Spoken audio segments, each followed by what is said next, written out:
So Ryan, you're going to be quite special because normally I just start recording mid sentence, and so nobody quite knows what we were talking about beforehand. So, but I'll go. We'll start at the beginning of a sentence with you because we're going to do the 45-minute rapid fire version of this.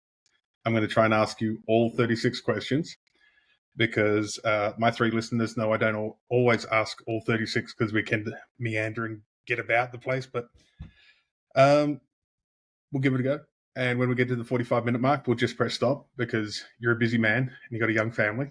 So you've got jobs to do. Question 1. Given the choice of anyone in the world, whom would you want as a dinner guest? Dead or alive, or should they be alive? Let's go alive. Yeah. Yeah. A few people come to mind.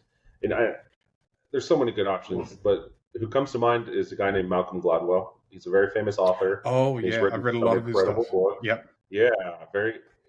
Of any author I've ever read, I can devour his books unlike any other. I can read them in a day. I just can't put them down. And what an interesting, intelligent, insightful guy to have dinner with. And I feel like I could talk to him about anything and everything, and it would be really engaging. And we'd both walk away better for it, So I'd say Malcolm Gladwell.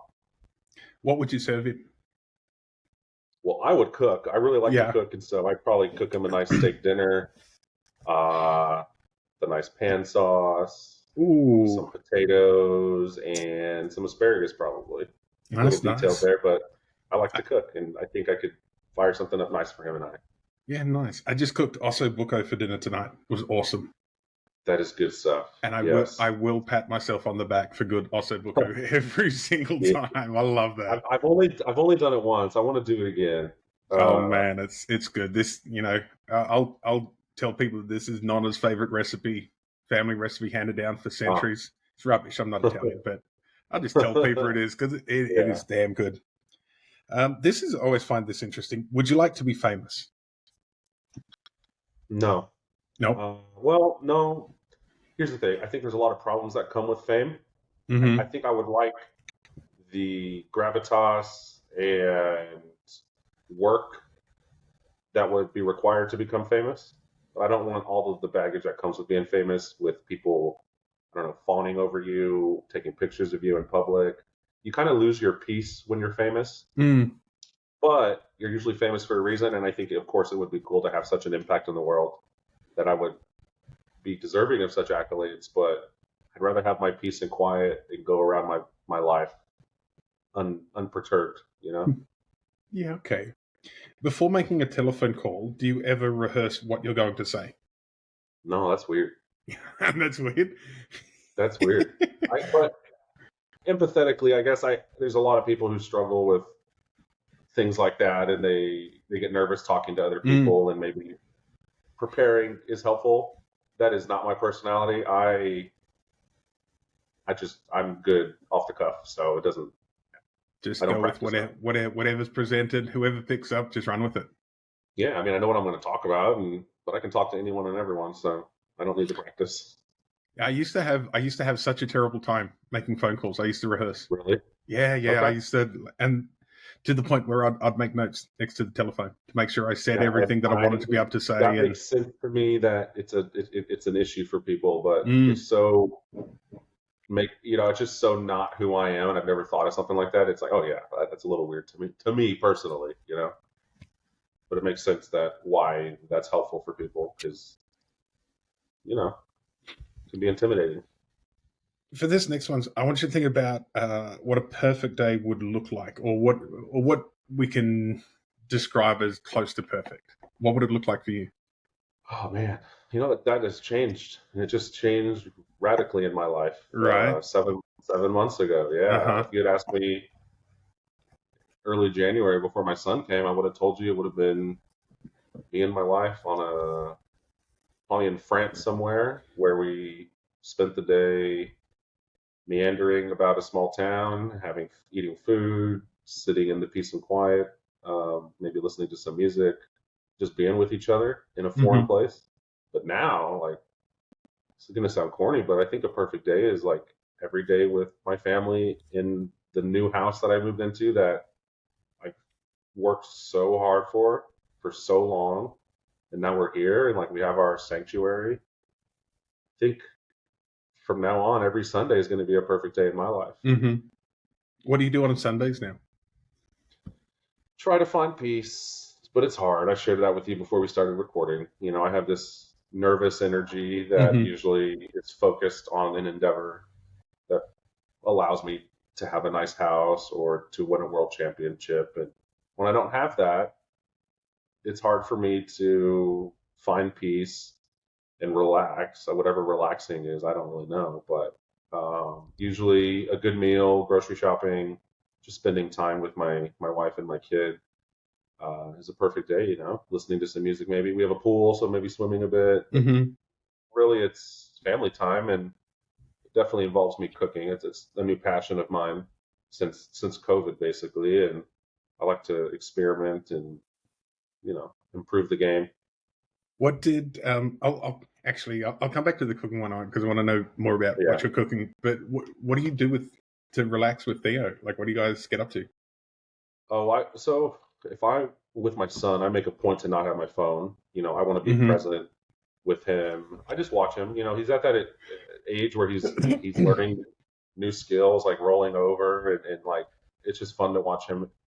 God, the speed at which an infant develops is insane to watch. Right. They're literally learning new skills in front of your eyes every day, and you don't appreciate that as an adult, I think, until you see it like a human baby advancing in their life, and like it's so neat to see. And so those moments I really value. I just spend time with him one on one, or sometimes it'll be my wife and I and him, and we're just in the room together hanging out, no distractions.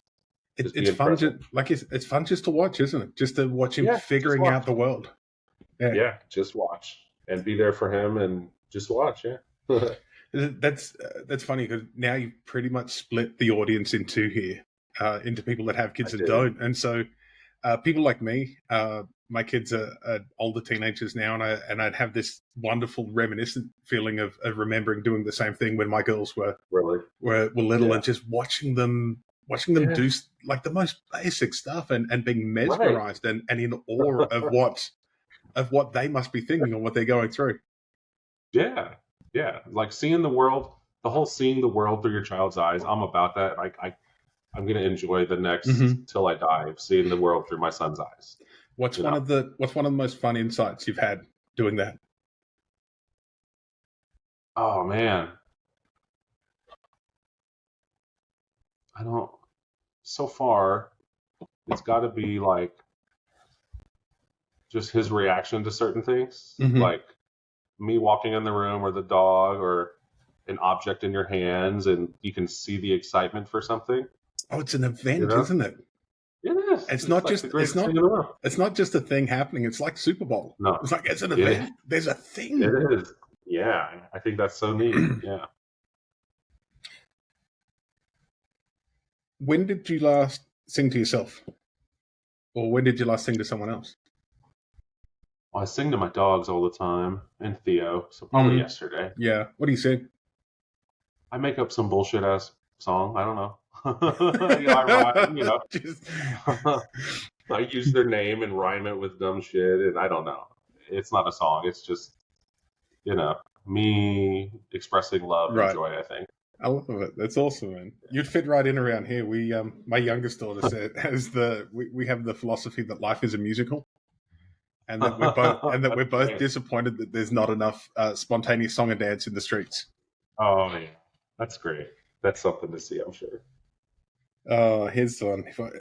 If you were able to live to the age of 90 and retain either the mind or the body of a 30-year-old for the last 60 years of life, which one would you go with? The mind. You'd want the mind of a 30-year-old? Well, see, hold on. Are you being literal in like my mind has not grown? I'm talking about cognitively. The mind of a 30-year-old. Okay. The speed at which, cognitively, not okay. The mind, not the mindset of a 30-year-old, or the lack of wisdom. Like, I don't want 30-year-old wisdom. I would want the 90-year-old wisdom, but the cognitive ability of a 30-year-old, I think. Gotcha. Okay. I like that.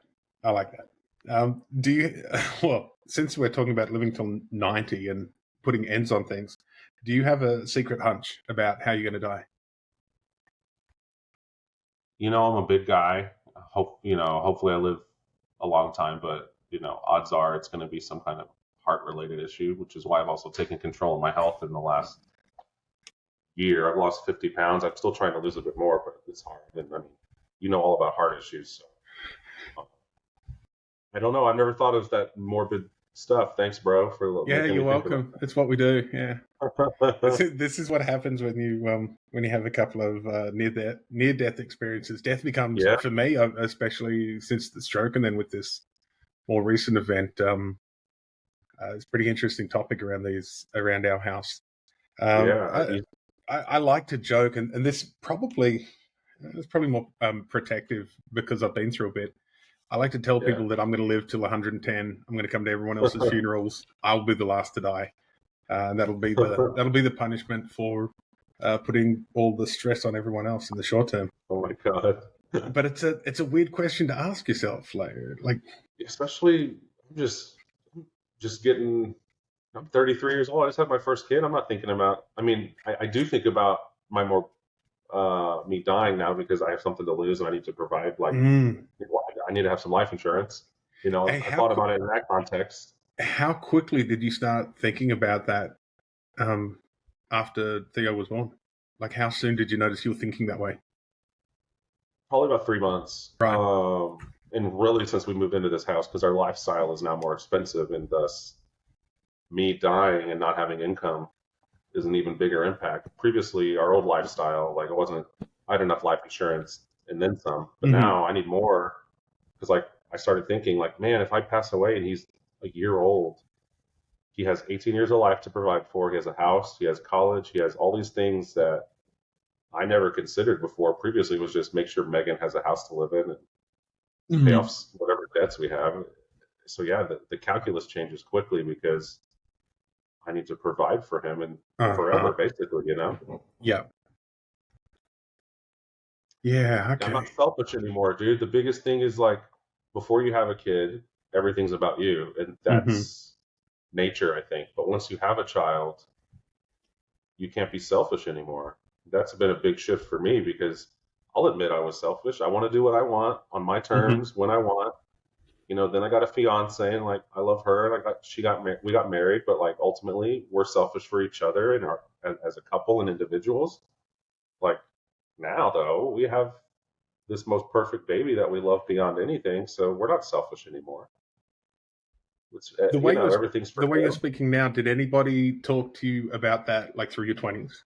Like, did people starting to have children in their 30s? Did they ever try and explain this to you, or was that like, no, I don't believe that? Well, all my friends started having kids around the last few years, and they've just told me how amazing it was. And one of my closest friends told me just how his perspective changed, and it's the greatest. But not the selfishness thing. That's my own kind of personal realization of having a child. And I know it's so lame for some people who don't have kids. They probably hate us thinking, oh, these are people get weird about kids. And I think when they don't have them, they think we're trying to force it on them. I don't care what you do with your life, dude. I'm just sharing my experience.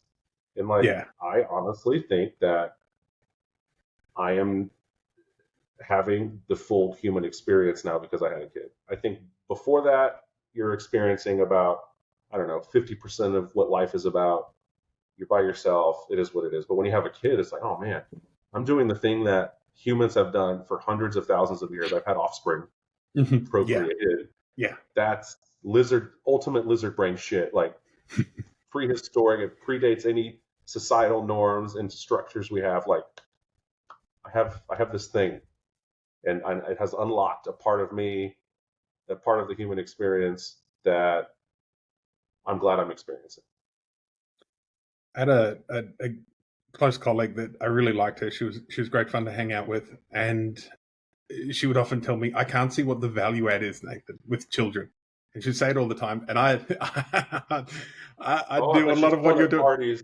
I would just laugh at her and go, "Yep, okay. If you can't see it, you can't see it." She is the greatest, most doting mother I've ever met. Like as soon as she had a daughter, she's like, "Oh, right, I get it now." And I It's think the it's only one of way those things in life that yeah. if you don't have kids, you won't, like, you don't have that experience of you know of what other people get to go through. Yeah. I think I was like you. If somebody had have told me in my early 20s that it's different, I would have rolled my eyes at them, going, stupid old For man, what do sure. you know? Blah blah blah. Yeah. Well, I never thought of kids, dude. I didn't think of kids until I met Megan, and it's like we didn't really decide until 2 years ago, two and a half Mm-hmm. years ago. Like, yeah, okay, we're gonna do this. So I was not a guy who's like, oh my god, I want to be a dad. Like, this is for sure. That's had no real like thoughts about it other than, yeah, of course I want to be a dad. I want to have a son or whatever. But it wasn't part of my personality, and I wasn't thinking about how it would transform me or what it's Mm-hmm. like. 20 years old, whatever. I don't think like that. Name three things you and your partner appear to have in common. So, what are three things that we have in common, Ryan? I'll help. I'll start you out if you like. We're both if you're just listening to this, we're both unbelievably attractive. Like both Yeah. really good looking men. I That's think number I one. think you and I have both have the presence when we walk in a room that attention goes to us and people look to us as leaders or trust. They trust us immediately, and that's what I think. That's also why I've always been drawn to you as a friend and like quickly understood you and got your vibe. Is like we're very similar in that way, I think, and it's our personalities. Okay, Mm, our physical size, of course, aids that. We're yeah, both big and beautiful, like you said. But then our personalities, just the warmth and openness, and you know the the Aussie don't give a shit part of you. I think people love that. I think having spent time back in Texas again, I think that really works in Texas. I think that's Yeah, the Texas attitude and the not just the Australian attitude, probably more the West Australian, and then the Pilbara attitude fits really well in Texas. I love it there. If you you could, think I'm like I said, if you guys can get some waves there, and don't tell me about the Gulf, if you can get yeah, some yeah. waves in Texas, I'll be there in a heartbeat. All right, yeah. We'll work on that. We'll see how global warming helps us out. Yeah. So we have that in common. I'd say our love of the little things in life, just appreciating, listening to you talk about your morning routine of coffee and the ocean, you know, appreciating those moments, getting excited about. I try to let myself be a kid and get excited about little things. Like I just got a book delivered that I Mhm. was so excited for, like a kid. I can't wait to read this book, Mom. What book And was it? Jurassic Park, I'm 34 Yeah, years late, right. but you know, if you're a book nerd, you know who Michael Crichton is. And I just read my first Michael Crichton book, and I'm about to be through three of them in the last couple of weeks. So Oh I'm man, obsessed. you're gonna love the next 12 months of your life getting through his Yeah, catalog. Yeah. yeah. And so, I think we have that in common, getting excited about little things and appreciating those parts of life. And Hmm. um, what do you think the third is? I could think of a few, but Oh, I think that was like four or five in there. I think that's good. okay, cool. Yeah. Yeah. For what in your life do you feel most grateful? Oh man, that's such a good question. Hmm. For the opportunity to do hard things. Yeah. Okay. And, Like and I parenting. that yeah, and I'm just gonna, speaking from the heart here, like, okay, I am grateful for my ability to do hard things. There's a lot of, and the opportunity, I think, Hmm. is a better word because a lot of people don't get the opportunity to dare and dream and do hard things. Their life is just hard, and it's that way forever. I Hmm. have the choice to do hard things that can yield incredible opportunities for me and my family. And I don't lose sight of that. Like I've had my parents are not well off. I was middle class raised. Hmm. I had to pay. I'm still paying off my college loans, but I've always had the peace of mind knowing if I were to take a risk and completely fall on my ass, I could go move back in with my parents and they would love me and care for me Yeah. and they wouldn't give a shit. Like in that power, allows you to go and to take risks and try new things. And there are so many millions and millions and billions of people on this planet that don't have that luxury. They can't take the risk because either they don't have a family to go home to, or parents who would support them in that way, or a place to live. If they, like, when I say fail, I mean literally, if I were to lose this house, if I were to go back to zero, Mm-hmm. I have a place to go lay my head and start over from zero, That's from massive, scratch. isn't it?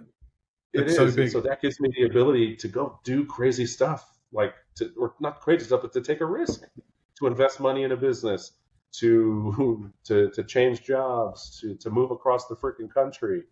And I'm grateful for that. I've chosen to do hard things, and it's yielded good things in my life. But I'm grateful for that opportunity that I have. You mentioned the way you were raised before. Is there anything that you would want to change about the way you were raised? Yeah, I think when you become a parent, you ask yourself those questions, right? Right. Megan and I Yeah. talked about that.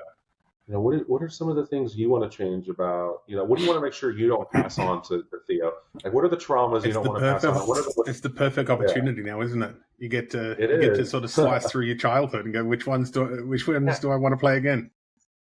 I think my parents were great. I love them, and they raised a good kid, and they were loving and caring. But I'm not going to yell. My dad yelled at me, like I just think parents just dads do. Mm-hmm. And I always personally shut off when someone yelled at me, including my coaches. There's a difference between yelling and like speaking with weight behind your voice and with a seriousness, and those are two different things. If you need to yell to make an impression, or to have an outcome, you're not doing it right. Words have power, intent has power, and I'm going to get upset at Theo, and he's going to know it, and I'm going to make sure he knows he made a mistake. I'm not going to yell, man. Like, Mm-hmm. that unnecessarily raises my blood pressure, and I never reacted well to it, and I don't want to do that to my son. And so I think that's probably one thing. And then I'm going to invest for my son. I'm already investing for him, but I want him to have some kind of access to funds that I never did Mm-hmm. financially, Yeah. to do what he wants. If he wants to go to college, he can. If he wants a down payment on a house, he can. And I want to give him that because I never got that. So it'd be cool to do something like that for him. Yeah. Right. This is my favorite one because it's the easiest one for me. 4 minute life story. Can you condense your life story into 4 minutes? 4 minutes. Yeah. Okay, I'll tell a life story. Here we go. In Texas, there was born a boy who was told he could do anything and be anything he wanted in life. So he went through life believing that, but sometimes realizing not everyone believed that of him. They would see him as, I don't know, the big kid or the dumb kid or he's just a normal guy. Um, didn't get the best grades in school, but had a rich social life, was good at sports, and still has friends from that phase of life today that he talks to and is close with. Is just a reflection of just me, right? And then he went off to college believing he was worthy, even though he didn't get into an Ivy League school or the other cool schools that all the cool kids were getting into, that had good grades and were destined for greatness in their minds and the minds of the teachers. Um, Went to a state school, did my time. It was hard. College was hard for him, but he learned a lot and he's grateful for it. And he's always valued education and wishes he had a master's degree. Uh, but it turns out he didn't need it to be successful in life. And he's had a rich career. Uh, he has done things by 30 that most people don't do by 50 in a career. By the way, he's seen the world. He's been in Yeah. 20 countries, Yeah. 20 freaking countries. Wow. Yeah, won a world championship in powerlifting, made friends across the world. So did hard things, succeeded at hard things, took small successes and turned them into big successes. Loved everyone along the way. Um, Stayed true to himself, evolved, allowed himself to change, and somehow met a great woman, had his first kid, and made his way back to Texas. And here he is. And that There was you a go. weird way to tell the story. I just kind of started going. But Hey man, I love it. There's we we like talking about weird on this podcast and almost aiming for weird rather than avoiding it. Weird is beautiful. yeah, Weird is fun. it It's is. It is. yeah. If we weren't into weird stuff, we never would have met each other. I still think it's weird True. trying to bench press that amount of weight. Like Isn't it we did. foolish? It's just odd. Like what are you doing with your life? I'm trying to bench press as much as I possibly can. Like And I why? found all the other people who think the same way. Yeah, and now I'm on the Yeah. outside. I'm like, I still see people chasing that. I'm like, oh my god, I'm glad I'm not doing that anymore. What was I thinking? I thought coming back to Austin this year, which Texas was my first World Championships. This was like 14 years later. I thought being there, I would get this big competitive drive to want to be back on the platform and mix it up. I watched everybody going through the warm-ups. I'm going, oh yeah, nah, fuck that. I Yeah, don't I want to don't do miss that that. anymore. That looks Like terrible. Yeah. I miss it. I remember what it feels like. I remember enjoying it. I miss those days. I miss everything about it, but I don't want to Yeah. do it again. I like where I'm at now. Amen, brother. If you could wake up tomorrow having gained any one quality or ability, what would it be? Oh wow, this is a great. So It's almost many. like the superhero question, I'll, isn't it? yeah, I'll say the first one that came to my mind, and I don't know why, but I think the ability to sing, like for Yeah. real. Okay. I just Yeah. think so. It would blow people's mind if I could just sing like crazy good. You know, and I. I would enjoy it. Mm-hmm. Mm-hmm. Yeah, I think that would be cool. Or the ability to read minds, but that's outlandish. It would be possible for me to sing, not to read minds. Like, let's be realistic. Let's be in reality. But yeah, I think why not sing?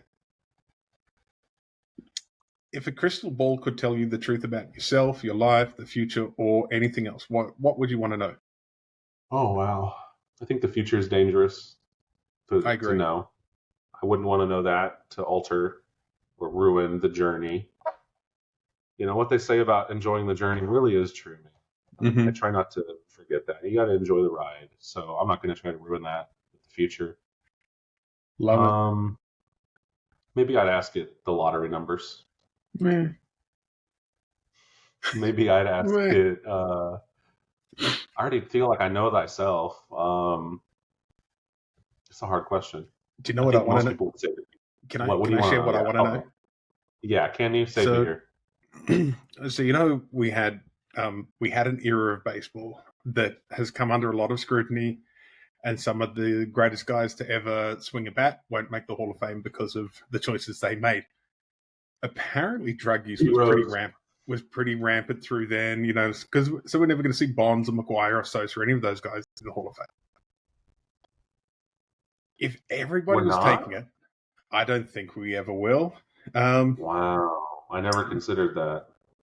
I want to know if Cal Ripken Jr. ever used gear. So the guy that played more consecutive games than anybody ever, like, was he really clean? Like, was he really, really clean when everyone else around him? Like, I want it to be true. I want it to be true that he did it, but I want to know for sure. Okay. Then I will ask it if Larry Allen ever actually benched 700. If that was 700 pounds on the bar in that video, Uh-huh. I'll ask it that. Okay. Here we go. What's the greatest? I'm very interested in this now because you've had a lot of Oh boy. accomplishments. What is the greatest accomplishment of your life? Oh, I appreciate you thinking of me in that light. That's also difficult. I think the greatest accomplishment in my life is refusing to let other people's beliefs in me dictate where I was who I was going to be in my life. Okay, and I wrote about this in my book. My whole life, people thought I was big and dumb. My grades didn't make a good case for me. Otherwise, I was in the bottom 25% of my high school class. Mm-hmm. Just was a C, D student. Went to community college, and then I went to university. And I always knew who I was and what I was capable of, and I believed in the direction I was headed. And I never listened or believed anything those folks, teachers, peers, who have a huge influence on you when you're the youth. So it's different now. I'm in my, I'm 33 years old, and I have the wisdom, at least, of a 33-year-old to know those people suck and really don't matter in your life. But there's so many people in the world who let that control them, their peers, their teachers, their parents, whatever.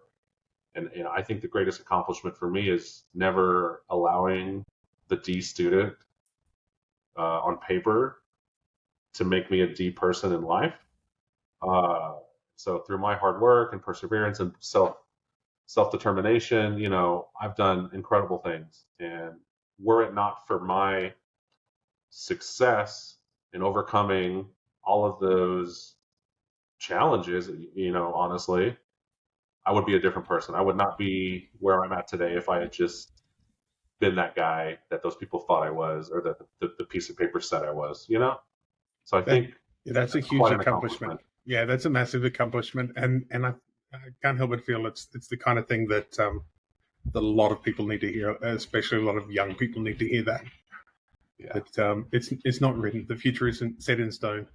People are just, at best, people are trying to guess what's going to happen next. We're all trying to figure it out. Exactly. Yeah. And in life, people are going to put you in boxes because that's just what humans do. We see patterns, and we believe we know and assume the outcome of everything, or the future trajectory of someone. And let me tell you, I am doing better, for those listening, the three people. Yeah, I am doing better in life. I'm doing better in life than the guy in my graduating class that went to Stanford, than the girl who was bragging about her going to Texas A&M with her straight A's. I'm doing better than 99% of my peers in high school. And I'll own that because I'm proud of it, because that's what I'm talking about here, is those people in life that everyone thinks are going to do something you won't.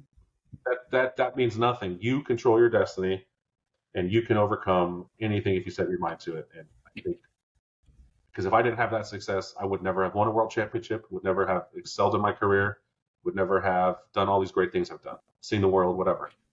So that's why that's the answer, I think. That's a good question. I never thought about that, but I believe that. That's the answer. Yeah. What do you value most in a friendship?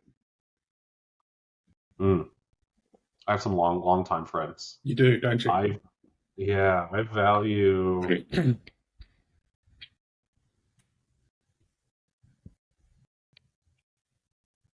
I think just candor, just the ability to talk to each other openly about anything and not pull punches, and just, with all my friends, even if we have opposing viewpoints, we can talk openly and freely about it and exchange ideas. So I value that, walls being down as guys, and just talking about anything, and, having opposing viewpoints and talking. I think that means a lot to me. And if you can do that, then trust and loyalty and reliability all comes along with it. What's your most treasured memory? Dude, I told you these questions are great. Like they've been used a lot in research for one-on-one communication and looking at the way things are formed. So I love this. And for me, it's fun. Like I get to ask my friends what their most treasured memory is, and it's always something amazing. And it's never what's in my head either. Really? Yeah. I think it's got to be travel related, because of how transformative that was for me and is for many people. I think it's like the first time. It's probably a feeling, not necessarily a memory, but just the entire experience. My first time traveling abroad was also the first time I won my world championship, my first international trip. But just the magic you feel when you leave your home country to see another part of the world and how other people live, and like stuff you've only read about in books or stuff you've only seen on TV, and the magic of being in a foreign place alone, uncertain of the direction you're going to go or what you need to do, but just kind of you're living literally in the moment.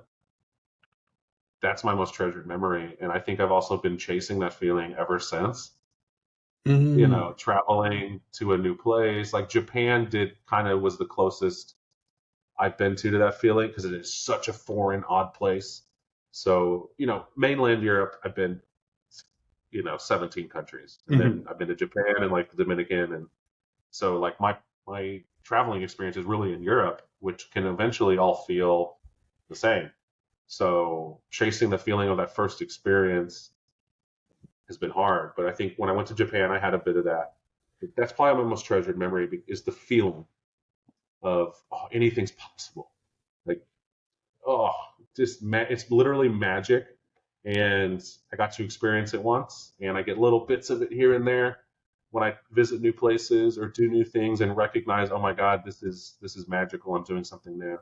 But I'll always be probably that time in Lithuania and Brussels, the two countries, or Belgium and Lithuania, my first trip, of just the magic. And I hope anyone who hasn't traveled gets the chance to, because it'll open your eyes and change your perspective. And I think in my country, if more people traveled, it would eliminate the prejudice in their heart, and we'd be better off. What's your most terrible memory? Dude, I think one of the memories that still drives me to this day, and that's just like the way I felt, another feeling, the way that I felt as a child being made fun of and teased every day, Yeah. Like feeling like no one liked me and my peers hated me, and just because of the way I looked, I wrote a book about it. That's how bad and traumatic it is. And I'm still not over it, I think. So that's probably the worst memory. It's just the feeling as a kid, dude. Oh, as a kid, it's the worst, Now as an adult, whatever. But when you're a child, it's it rough, hurts, dude. doesn't it? It's really rough. Yeah. And yeah, that's probably it. If you knew that in 1 year you would die suddenly, here's with the death questions again. If you know you had 12 months left, would you change anything about the way you're living now? Yeah, I'd have to. What would you change? Well, first I'd go get a $4 or $5 million life insurance policy. So I knew my family was okay, and then practical, yeah. Yeah, I would spend the next 12 months with my wife and kid doing whatever the hell we want. I'd probably work a little bit because I like to work and we'd need some money, but yeah, just every waking moment. I don't know. We'd go to Disney, we'd travel, we'd spend more time together. Like that's what I would do. What does friendship mean to you? Everything. Everything? Yeah, man. Friends are the family you choose, and without them, life is no fun. It's very hard to move to Texas because I'm leaving one of my closest friends. I already had some friends leave in Arizona, but I had a really good network of people and friends in Arizona. And before that, I had a lot of friends in Alaska that I made. And before that, I had a lot of friends in Texas that I left. Now I'm back in Texas, and I have good friends here, a community that's been existing in my life since forever. I'm not going to see them as frequently. We all have busy lives. We have kids, so less close to friends now, and that sucks. Whereas I'm used to being around my friends every day. Yeah. I'm seriously, like every day. Yeah. When I was in Alaska, I was with my friends every day. We're at the gym. We're getting a meal together. I worked with one of my friends. Like, friends are everything in this life, and I think because we have the ability to choose them, power. You can't choose your family, right? Yeah, family drives you crazy. Do you think it might more be knowing that we have the ability to choose friends, but knowing that we've been chosen by someone else? I like that idea. Yeah. I think about that sometimes. I'm like, man, people must like me. I must be a good person. I got all these beautiful people in my life who choose to hang out with me. Right. They're at my house. Or they listen to what I have to say. That's so cool. I think that's I think that's one of the ultimate antidotes to depression is to look at the people around you and go, well, all of these people who I admire and I like them and I think they're great people, they all like me. Yeah, that needs to be said more, I think. That's a great perspective. Yeah. Yeah. What roles do love and affection play in your life? Oh, so much, dude. I've always been a lover. I've always shown affection. I think, and I wrote about this in my book, I think a lot of the root of men's causes of struggle in their life come from their inability or lack of belief that they can love, but more importantly, that they are deserving and can be loved. Okay. There's a lot of hard men out there, for whatever reason, don't allow themselves to be loved or don't think in that perspective. They think it makes them soft or I don't know, bullshit, honestly. So love is the only thing that makes life worth living. You talked about friends. That's love. Okay. You talked about success. That's self-love. You don't get to be successful unless you love yourself or have love and affection in your life.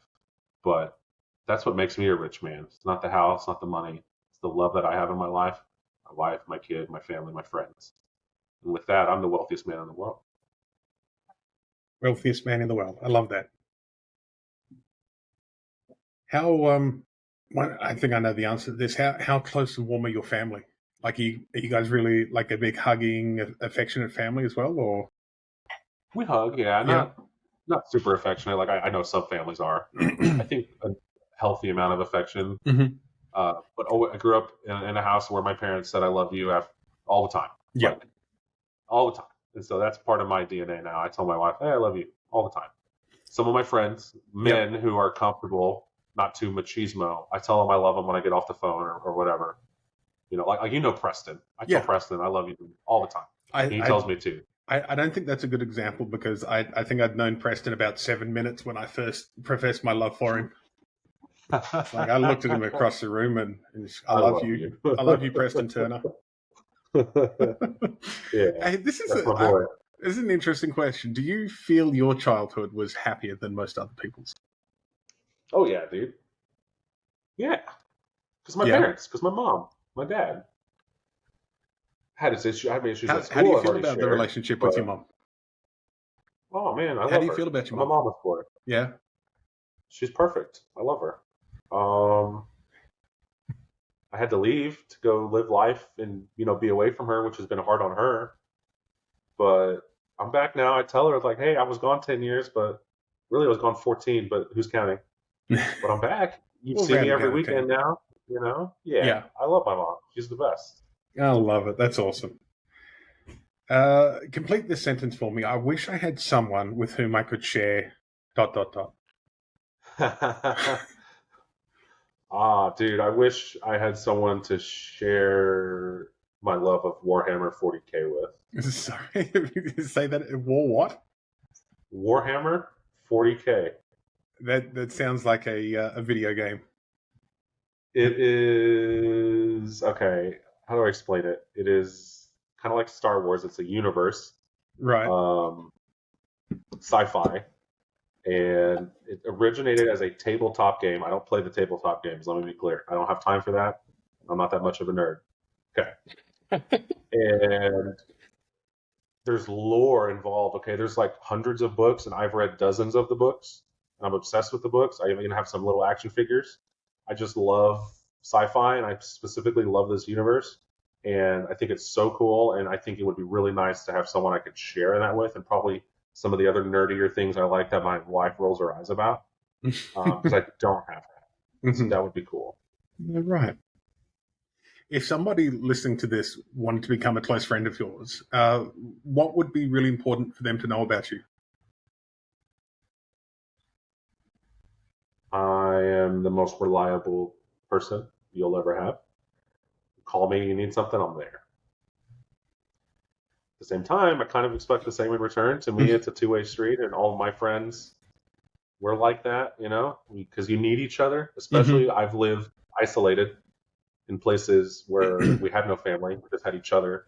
So friendship is more important than because you're kind of all you got.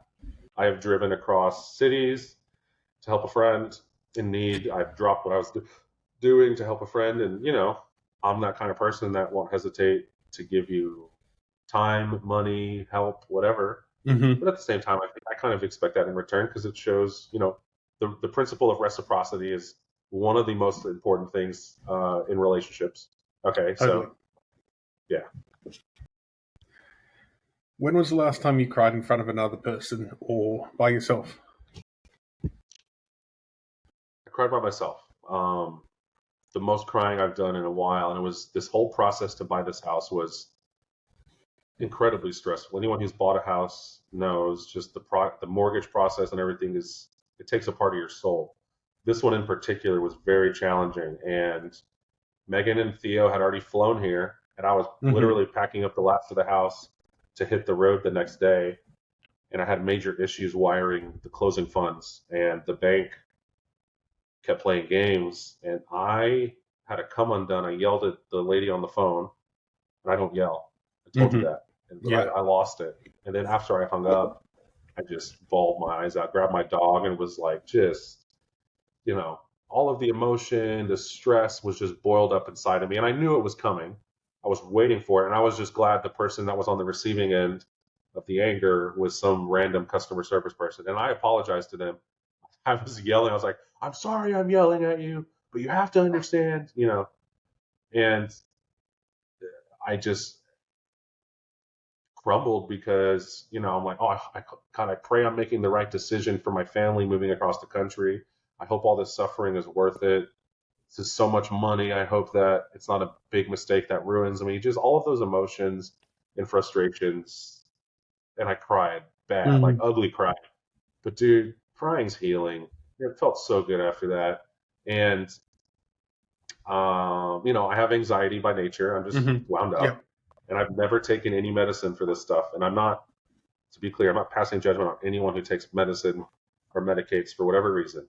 That's between you and your doctor. And that's ultimately your decision. It's your body.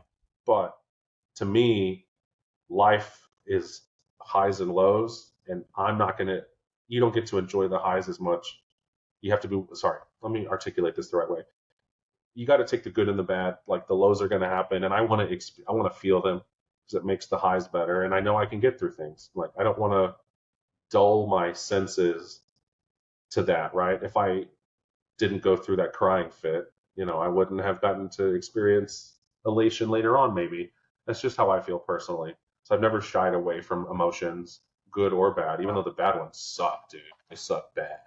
Yeah, they do, don't they? They don't. There's nothing. There's nothing. They're terrible. Yeah.